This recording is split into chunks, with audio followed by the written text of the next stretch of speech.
Salut tout le monde. Alors, aujourd'hui c'est le journal de bord d'Hatem Ben Abdallah et nous sommes le vendredi 1er novembre 2024 à Santa Monica et il est 10h33 du matin.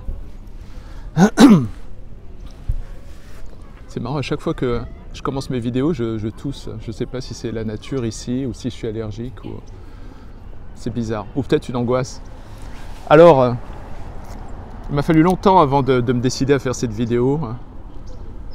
Parce que je sais que ça va causer des réactions automatiques.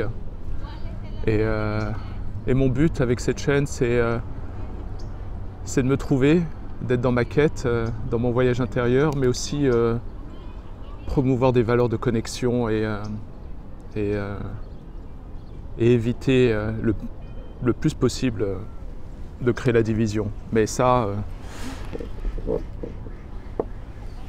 c'est un désir, on va dire, que difficilement atteignable, je pense, dans l'état actuel du monde, de la société et des civilisations que l'on a. Donc aujourd'hui, je voulais parler du phénomène Trump et de ce qui se passe aux États-Unis, puisque les élections arrivent bientôt. Et je voulais donner un petit peu mon... Ah mince, je tousse tout le temps.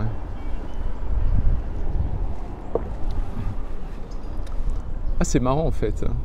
Ça se trouve, dès qu'il y a un sujet plus ou moins angoissant, j'ai ma gorge qui se met à tousser, genre « T'es sûr que tu veux faire cette connerie-là ? Tu vas pas t'aliéner des gens ?» C'est vrai que j'ai une angoisse depuis l'enfance du jugement extérieur. Donc voilà, donc je me lance. Donc aujourd'hui, j'avais envie de parler de ma perception liée au phénomène Trump et à toutes ces dernières années entre le mandat de Trump et le mandat de Biden, et de raconter un petit peu ma perception, parce que je ne suis pas un expert en politique, mais je suis vachement curieux. Ça recommence. Et j'ai fait pas mal de recherches, entre autres sur la nature humaine, et aussi mes recherches sur ma quête spirituelle. Et je suis fasciné par les alignements entre le spirituel, l'émotionnel, le philosophique, le mythique et même la politique. Et jusqu'à la dynamique homme-femme et à l'étude du masculin et du féminin. Et donc, avant les élections du premier mandat de Trump, quand Trump était en train de grandir dans les sondages, et j'étais vraiment, comment dire, j'étais à 70% plutôt à gauche,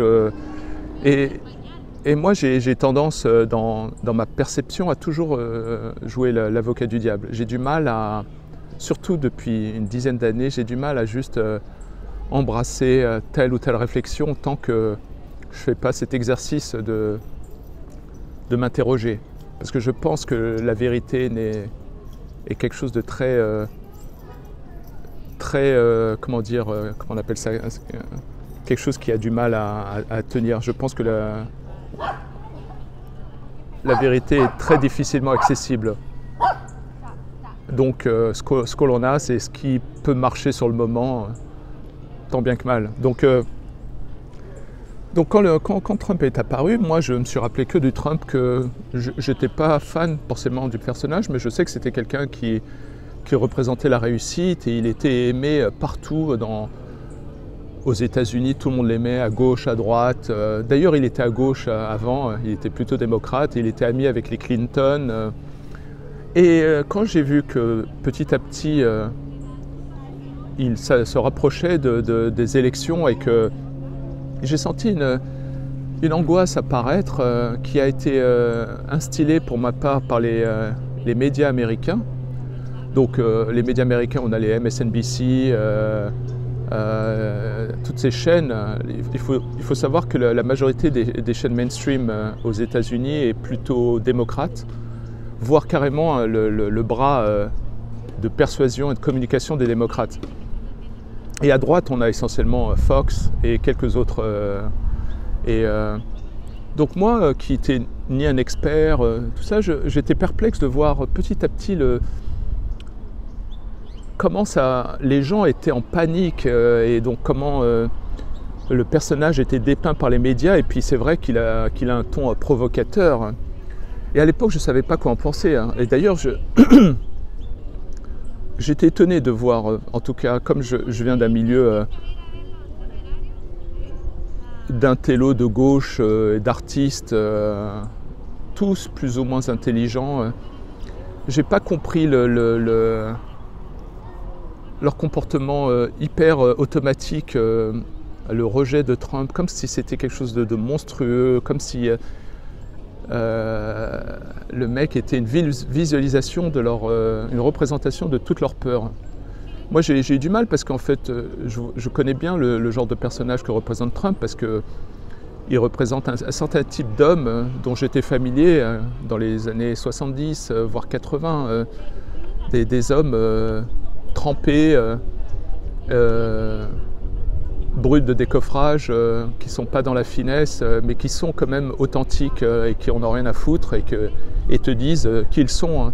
Donc pour moi, j'ai pas vu, peut-être parce que je suis un homme et que c'est peut-être plus facile pour moi, j'ai eu du mal parce que même mon père avait des caractéristiques un peu à la Trump.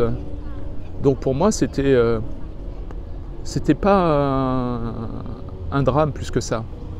Et j'ai senti la dimension émotionnelle aussi bien chez les femmes que chez les hommes. Et je me suis interrogé, mais pourquoi ils paniquent autant? J'hallucine. Et je me suis vu à des moments avoir des interactions où j'en avais certains de mes connaissances dire ouais, que les gens qui ont voté pour Trump sont des abrutis, on ne devrait pas les laisser voter. Je me suis dit, mais je ne comprends pas, quoi. J'ai dû leur expliquer ce que c'était la démocratie. Si les gens veulent Trump et qu'ils votent à Trump, il faut l'accepter. Et en fait, je me suis rendu compte que, en majorité, les gens que je connaissais n'étaient pas vraiment pour la démocratie, sauf ils étaient pour la démocratie si tu votes dans la bonne direction. Donc j'ai vu des absurdités, des incohérences qui ont d'abord heurté mon intellect. Je voyais un problème de cohérence. Et je me suis dit, il y a anguille sous roche. Après, j'ai pris le temps d'écouter Trump. J'ai jamais pu avoir d'a priori sur Trump, vu que j'ai du mal à avoir une haine instinctive de l'autre. Je ne sais pas si c'est moi ou si c'est ma quête personnelle qui me permet ça. Et donc j'ai écouté Trump dans ses discours, surtout au niveau de la géopolitique. Et je me suis dit, putain, c'est pas con ce qu'il dit en fait. Et j'écoutais que les propos. Hein. Donc naturellement, le mainstream média aux États-Unis n'a jamais voulu exprimer là où Trump avait raison. Bon, mon point n'est pas aujourd'hui de parler de Trump, mais de parler ce qui se passe aux États-Unis avec une division de plus en plus grande dans le pays entre la gauche et la droite américaine. Et donc, il y a un phénomène qui est en train de se passer, qui exprime une sorte d'exaspération de la population américaine vis-à-vis de tout ce qui a été considéré durant les 10-15 dernières années comme une forme d'errance au niveau culturel, avec les phénomènes de wokisme, l'idéologie LGBTQ, quoi qu'on en pense, qui s'impose maintenant de gré ou de force, où tout débat est éteint. Et en fait, le pays qui était plus stable avant l'arrivée de Trump, où il y avait une sorte de consensus, est devenu maintenant tellement exacerbé qu'en fait, on a forcé les gens à leur dire soit tu es avec moi, soit tu es contre moi. Donc toute finesse a sauté quand Trump est arrivé. Et on pourrait blâmer Trump. Et ce qui s'est passé, c'est que quand Trump est arrivé, durant son premier mandat, il a rendu la gauche hystérique. Les gens ont pété un câble parce qu'ils étaient tellement sûrs qu'ils appartenaient au camp du bien. Et Trump leur a rappeler qu'en fait ils étaient déconnectés du peuple américain, celui qui travaille dans les usines, celui que Clinton a appelé les déplorables. Donc Trump a révélé que pendant longtemps, trop longtemps, il y a eu un mépris de la gauche américaine vis-à-vis d'une certaine catégorie de la population, au peuple américain, au centre des États-Unis. Et aussi parce qu'il n'était pas politicien, il était difficile. C'est quelqu'un qui donnait l'image, en tout cas, d'être difficile à collaborer avec. Donc en fait, toute la machine politique américaine s'est mise en branle contre Trump en pensant qu'il suffisait de le démoniser. Donc les médias sont devenus fous et ont commencé à regarder de manière au microscope tous les problèmes qu'ils pouvaient utiliser contre Trump. Et là, j'ai encore moins reconnu la gauche, qui pour moi, la gauche que j'espérais, que je connaissais, qui était pour la liberté d'expression, pour la démocratie. Là, j'ai vu culturellement et politiquement une angoisse émerger venant de la gauche, comme si toutes ces certitudes humanistes, soi-disant bienveillantes, d'amour, de pétaient en éclats, sautaient. Et donc ça a commencé à diviser la société, et il s'est passé que le phénomène Trump a commencé en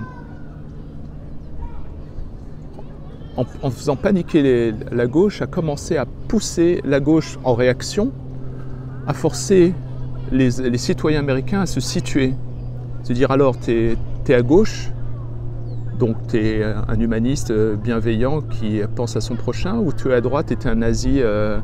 Et ça a créé comment dire, un phénomène sectaire, tyrannique, voire fasciste. C'est marrant parce que la gauche qui se dit lutter contre le fascisme crée à son tour un fascisme. Et donc secrètement, les gens ont été obligés de devoir se positionner. Et donc tu as eu de plus en plus de gens qui étaient entre les deux, qui ont commencé à partir à droite. Et en parallèle, on voyait les phénomènes de la gauche extrême s'exprimer avec, surtout durant le Covid, le fait d'empêcher les manifestations de bloquer les comptes bancaires des chauffeurs de livreurs, enfin bref, un délire. Donc Trump a été ce grain de sable qui a fait tout péter, et donc d'un seul coup, chaque camp s'est mis à se poser des questions de plus en plus profondes. Qu'est-ce que ça voulait dire d'être de gauche? Qu'est-ce que ça voulait dire d'être de droite? Et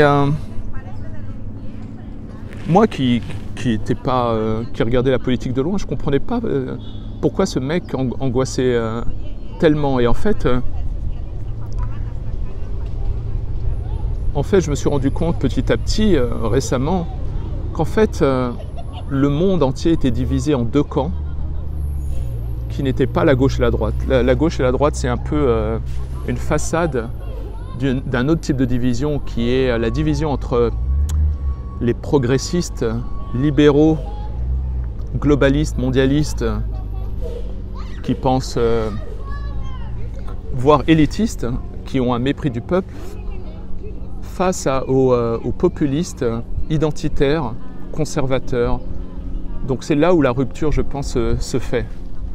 Et ce qui est fascinant, c'est qu'en parallèle de mes recherches, pendant que je traversais mes épreuves, après mon divorce, tout ça, j'ai fait beaucoup de recherches sur ce que je dirais l'âme humaine et la nature masculine et féminine. Et on pourrait croire que ce sont des sujets différents, mais en fait, ils sont tous alignés. C'est hallucinant de voir à quel point il y a une forme de cohérence entre tous ces domaines. Comme quoi la nature est bien faite. Mais, et il s'est passé, c'est que moi j'ai été obligé de devoir réfléchir tous ces domaines-là, parce que quand j'ai eu mon divorce, tout s'est effondré. Toutes mes certitudes ont explosé. Et j'étais obligé, j'étais en fait mis au pied du mur, et de devoir maintenant faire un effort pour comprendre non seulement qui j'étais, mais quelles étaient mes valeurs. Et je ne cherche pas à faire l'apologie de la droite contre la gauche. J'étais toute ma vie dans une forme d'errance intellectuelle et politique où d'une certaine manière, j'ai été de gauche pendant tellement longtemps et il a fallu que j'accepte et que je réalise qu'en fait j'étais dans une forme d'errance parce que je me suis vraiment posé pour la première fois la question pourquoi j'étais à gauche quand j'ai eu mon divorce. Et je me suis rendu compte qu'en fait, il a fallu que je sois extrêmement honnête. Tu sais, quand tu te ramasses un tollé dans ta vie, que tu as un membre de ta famille qui meurt, ou que quand tu as un divorce, ou simplement même quand tes enfants te lâchent, tu ne peux pas te cacher derrière un déni. Et donc je me suis dit en fait que toute ma vie j'étais de gauche parce que c'était une manière de pouvoir apparaître comme un bon gars et de pouvoir signifier à l'autre que j'étais dans le camp du bien le plus rapidement possible. Et surtout pour être en cohérence avec mon environnement, avec tous mes potes artistes et tout ça. Et aussi parce que les valeurs de gauche m'arrangeaient bien à l'époque. Donc, et quand je dis ça, je ne dis pas que les valeurs de gauche sont mauvaises ou être de gauche c'est pas bien. Je dis juste que j'ai dû faire un travail pour vraiment avoir de la clarté et pas être juste dans un camp ou dans un autre. Et donc ce qui s'est passé, c'est que là, j'ai dû vraiment accepter que tout ce que je croyais de la gauche au niveau de ses valeurs était belle en papier, mais dans ma vie, n'ont pas marché. Je ferai une vidéo éventuellement pour parler de ça, mais qu'il y avait une sorte de décalage entre le réel et les valeurs nobles de gauche qui ne fonctionnent pour moi essentiellement que sur papier et qui se heurtent au réel, à la nature humaine, qui demande de l'exigence, un effort et de cerner quelles sont les intentions réelles derrière. Et je me suis rendu compte qu'en tout cas dans mon cas, encore une fois, ce que je partage c'est mon expérience, donc ne prenez pas ça comme une analyse politico, je ne sais quoi, pour pouvoir contrer mon opinion. Ce que je transmets c'est uniquement mon expérience et mes ressentis. Et j'ai peut-être tort, mais en tout cas, mon but, c'est de ne pas rentrer dans le jeu droite, gauche, machin. J'essaie juste de dire que j'ai été déçu par la gauche moderne, par ses errances, et qu'il a fallu que je me réveille, que je m'interroge vraiment, alors pourquoi tu es de gauche, Athème? Et je me suis rendu compte que c'était une forme de médiocrité de ma part, un refus de la recherche de mon authenticité, et aussi à l'époque, je ne le comprenais pas, mais dans ma nature humaine, dans mon instinct masculin, j'ai un instinct subversif. Et donc, je me rappelle bien à l'époque, quand j'étais ado, ça me plaisait bien d'être à gauche parce qu'il y avait une dimension subversive. Aujourd'hui, la guerre culturelle a été gagnée par la gauche. Donc, être subversif aujourd'hui, c'est plutôt être à droite ou conservateur. Mais j'ai toujours un certain nombre de mes valeurs qui sont à gauche. Et donc, je me suis réveillé, je me suis dit, Athème, tu as voulu, comme on dit aux États-Unis, faire du virtue signaling, que je me suis rendu compte qu'une bonne partie de ma vie, c'était de signaler la vertu en disant d'être à gauche. Et ça fait vachement de mal de se l'avouer. Tu fais des manifs et tout en te disant, voilà, c'est génial, je travaille pour un combat. Et quand tu pousses la réflexion, tu hallucines à quel point le niveau d'errance dans lequel j'ai été, et tu ne comprends pas qu'en fait, il y a certains mécanismes idéologiques et psychologiques qui viennent d'une dimension sociétale et culturelle où lorsque la société et la civilisation dénigrent le rapport au père en rejetant la patriarchie comme un système violent, abusif, quand la société dit le rapport à la transcendance, avec toute forme de transcendance où Dieu c'est archaïque parce qu'on a des exemples d'abus X ou Y, donc t'enlèves ça. Il faut savoir que tous ces éléments-là faisaient partie d'une dimension mythique de l'homme et de l'âme humaine. Ensuite, tu as la société qui explique comment il faut émanciper X ou Y, telle minorité, telle autre. Donc tu enlèves toutes ces couches fondamentales pour l'existence humaine, pour la recherche de symboles et de sens, qu'à la fin, la seule vertu qui te reste pour la gauche, c'est la liberté. Donc mais tout ce qui a été supprimé, attaqué avant, qui paraissait archaïque, mauvais, néfaste, blablabla, c'est les choses qu'on a en nous, qu'on ne peut pas enlever. C'est-à-dire, quand on supprime ces concepts, ils se transforment en vide dans notre cœur. Et à ce moment-là, on va chercher du sens ailleurs, en faisant des manifs X ou Y, en se battant pour l'écologie, parce que la société a associé à la honte toutes les autres valeurs, le rapport à Dieu ou à l'univers, le rapport à l'amour, la quête intérieure ou spirituelle, le rapport au Père, tout ça a pété avec la forme d'arrogance du modernisme et des civilisations modernes. Donc pour en revenir à...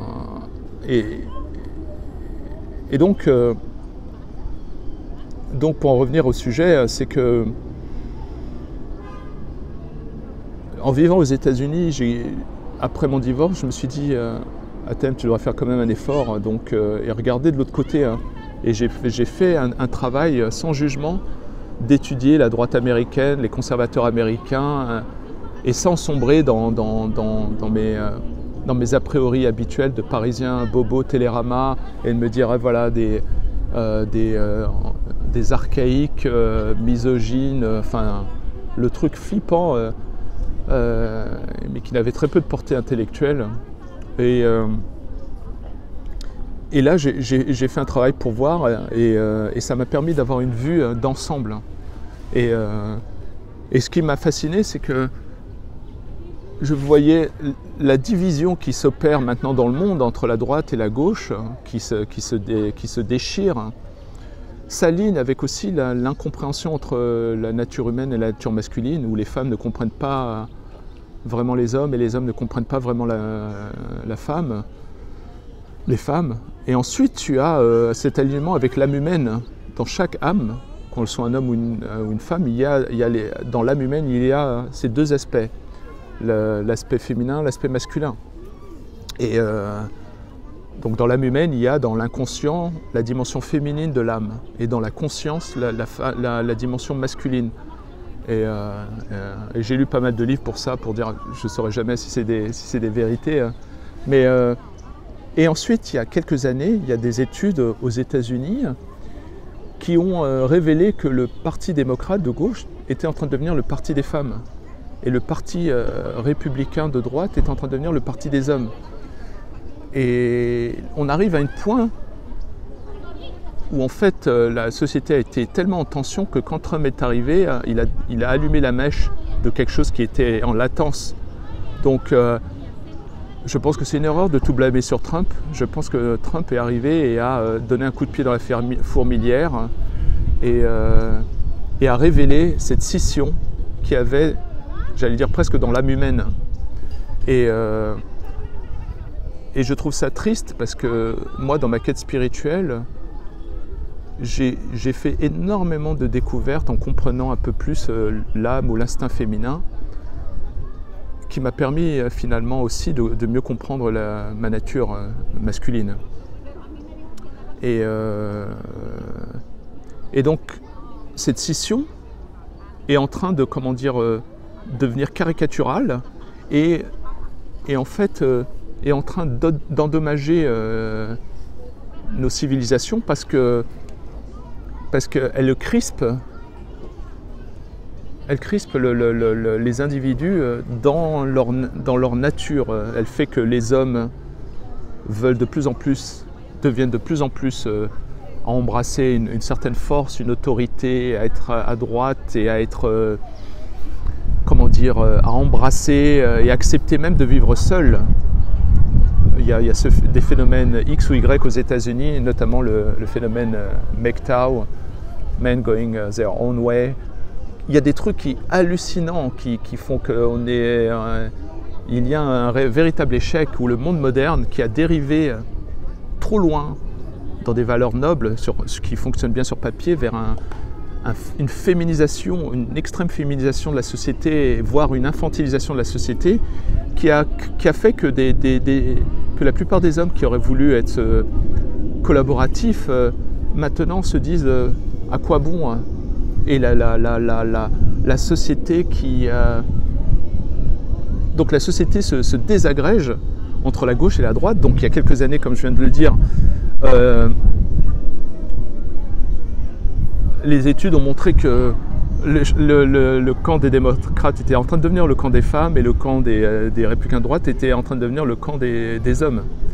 Et dernièrement, cette réflexion s'est affinée et il y a eu un post sur X, par Naval Ravikant, qui est un phénomène business, entrepreneur, une sorte d'Elon Musk, mais de l'entrepreneuriat Silicon Valley et tout ça, quoi. Et c'est un mec hyper reconnu, hyper respecté, et qui était à la base plutôt de gauche en plus. Hein. Et il exprime dans un tweet que maintenant le parti démocrate est devenu le parti des hommes féminisés et des femmes masculinisées, et le parti des républicains conservateurs était devenu le parti des hommes masculins et des femmes féminines. Et donc ça, c'est l'état des lieux qu'il y a aujourd'hui, et c'est pour ça que les prochaines élections aux États-Unis révèlent d'un caractère hyper important parce qu'en fait, on a assisté ces 20 dernières années à une forme d'errance, de dérive, voire extrémiste du côté des démocrates, à mon avis. Hein. Je sais que beaucoup d'entre vous regardent les infos françaises ou qui sont en majorité anti-droite américaine, en prétextant Trump, mais... Et donc ce qui s'est passé, c'est que la gauche, en faisant tellement de velléités et en essayant tellement de plaire à un futur électorat, a exaspéré toute l'Amérique. Même des gens de gauche n'en peuvent plus de cet extrémisme où on le voit au quotidien, où la pensée est retenue, où tout risque d'offense est considéré comme un crime potentiel. Et je pense que l'instinct américain du côté du centre, qui inclut des gens de gauche et des gens de droite, se comprend qu'il y a eu une dérive qui a été trop loin à gauche. Naturellement, c'est tabou, hein, donc les gens de gauche ne vont pas dire je crois qu'on a été trop loin. Et donc il y a un recentrage où on va dire, il y a pas un recentrage, le pendule est parti tellement à gauche que tout le monde flippe, même les gens de gauche, et là il est en train de partir à droite, mais dans une nouvelle droite qui est plutôt proche de l'idéologie de Trump, ce qu'on appelle les MAGA, qui veut d'une certaine manière, je crois, transcender ou transfigurer le parti des républicains. Et donc le problème, c'est que la présentation de Trump est moins cool, moins classe qu'un Barack Obama. Mais ce qui est fascinant, c'est que pour la majorité des hommes, il y a une valorisation plus de l'authenticité que de la bonne apparence. Donc ce que peut-être le commun des mortels ne sait pas, c'est que quand Trump arrive avec son manque de classe, son manque de bon goût et de raffinement, pour le commun des hommes, même des jeunes hommes, c'est vu comme une authenticité. Parce que le mec... et il faut savoir aussi que dans l'instinct masculin, des hommes, même de certaines femmes, quelqu'un qui s'affiche tel qu'il est, c'est mieux que quelqu'un qui t'arrive en sourire où tu ne sais pas quand est-ce que tu vas te lâcher. Donc il y a quelque chose d'ordre instinctif, voire animal. Et il y a aussi une exaspération où en fait le peuple américain, une bonne partie du peuple américain, comme on appelle les blue collars, ou ceux qui bossent dans qui sont chauffeurs de camions, il y a une grande partie de la population qui est plutôt populiste, qui s'est sentie rejetée par les démocrates, voire insultée. Et ça m'a fait penser un petit peu aussi au mépris du peuple que l'on peut avoir en France, venant de la gauche, qui explique au peuple comment il doit être et qui déteste le peuple en le traitant de populiste, xénophobe, raciste, voilà. Et donc il y a un phénomène qui est en train de se passer aux États-Unis qui est hyper étrange. Je ne sais pas si Trump va gagner. Hein. C'est qu'on a Elon Musk qui s'associe à Trump. On a RFK Jr. qui s'associe à Trump, on a Tulsi Gabbard, qui sont des gens à la base plutôt de gauche ou centre-gauche. il y a un phénomène qui est en train d'apparaître qui est caché par les réseaux médiatiques mainstream aux États-Unis, que c'est comme si Trump et ses acolytes, ses symboles autour de lui, formaient une nouvelle génération de pères fondateurs pour sauver d'une certaine manière l'Amérique d'un point de vue économique, mais aussi idéologique, pour essayer de ramener... c'est comme si en fait il y avait un instinct américain de se dire bon ben là on a tenté l'expérience de l'énergie féminine ou de l'énergie de la mère pendant 20 ans, 30 ans, donc là il faut maintenant laisser la place à papa, et je me demande si Trump n'est pas vu comme, par certains comme le père autoritaire qui va régler la situation. Et dans un monde où l'autorité est assimilée à la violence, c'est très difficile à comprendre et à accepter. Et donc voilà, donc il y a ce phénomène, on va dire, américain. C'est comme si en fait le manque de raffinement et de finesse américaine rendait les dynamiques politiques plus efficaces. Parce que nous en France, on est tellement dans le détail, dans le fin, que chaque décision peut être auscultée intellectuellement, philosophiquement, donc tu fais rien. Et alors qu'aux États-Unis, Trump est arrivé avec ce côté bourrin, et il a donné d'une certaine manière de l'espoir à des gens qui ne se reconnaissaient pas dans Barack Obama, ou encore moins avec Kamala Harris, et qui ne sont pas... qui à la base n'étaient pas pro-Trump, qui n'étaient pas... mais il y a cette dimension populiste qui doit exister, je pense, en France, où les gens se disent les intellos, les technocrates, quels qu'ils soient, de gauche ou de droite, ils nous saoulent, donc on va tenter le coup avec Trump, et au moins il va secouer la fourmilière et on verra bien. Donc ce que je trouve fascinant, c'est que toutes les velléités civilisationnelles, en créant des idéologies genre féminisme, wokisme, même je ne sais pas s'il y a une idéologie liée à l'infantilisation ou LGBTQ, c'est presque des systèmes automatiques qui sont créés pour essayer de lutter de manière cachée contre l'instinct masculin, qui est considéré par l'instinct féminin général comme toxique, malveillant, autoritaire, violent, abusif. Donc il y a eu petit à petit une confusion entre le masculin et des comportements abusifs qui ont d'une certaine manière endommagé des générations d'hommes qui ont dû se retrancher vers le féminin ou vers une forme de tyrannie politico-idéologique, et où en fait dès l'enfance, même moi y compris, j'ai cru qu'il fallait que je fasse gaffe d'être un homme parce que j'étais déjà condamné dans la société, parce que la société pour moi m'avait déjà condamné en tant qu'homme en prétextant que j'avais peut-être en moi des mécanismes violents, abusifs et qui... Bref, en tout cas, cette division droite-gauche, elle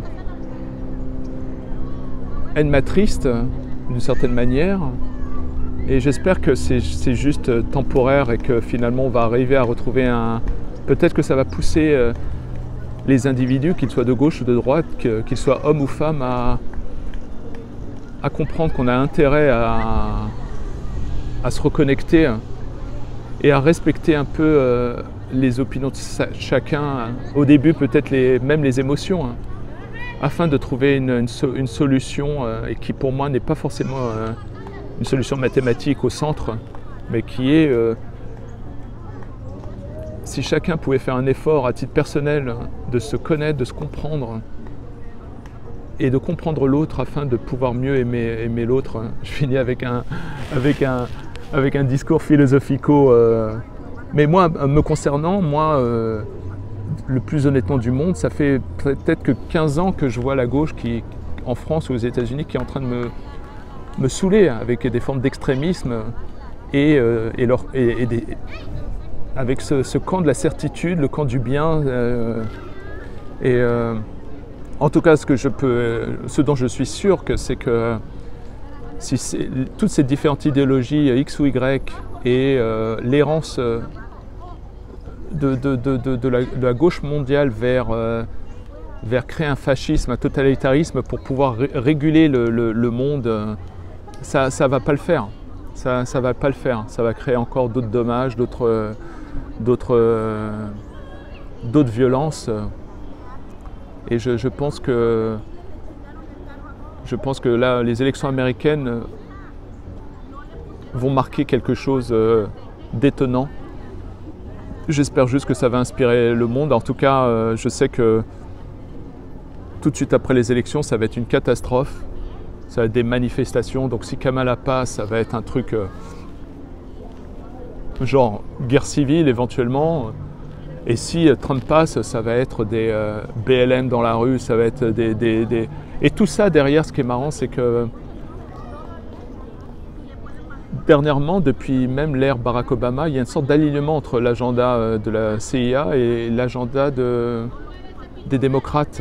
Donc il y a une forme de synergie entre les intérêts géopolitiques de la CIA et les intérêts politiques des démocrates. Donc, ce qui est étonnant, parce que moi, j'ai toujours cru que les démocrates seraient anti-guerre, pour la liberté d'expression, tout ça. Il y a eu un basculement, et qui a été en plus exagéré par l'arrivée de Trump, qui lui, je veux dire, la CIA qui n'a pas su le gérer, il n'a vraiment pas été collaboratif. Donc, et c'est pour ça peut-être qu'on n'a pas eu de guerre durant le mandat de Trump. Et donc il y a de bonnes chances qu'entre l'arrivée de Trump et de RFK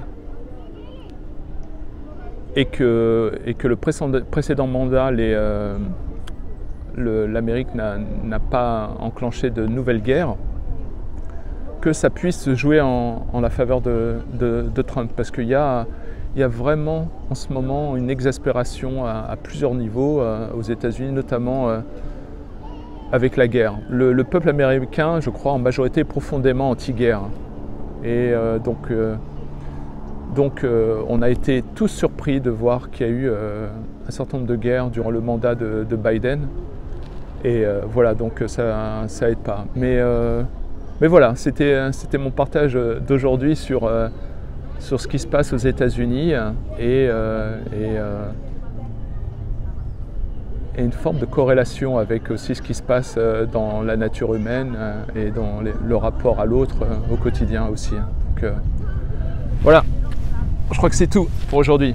Merci les amis, à très vite, salut!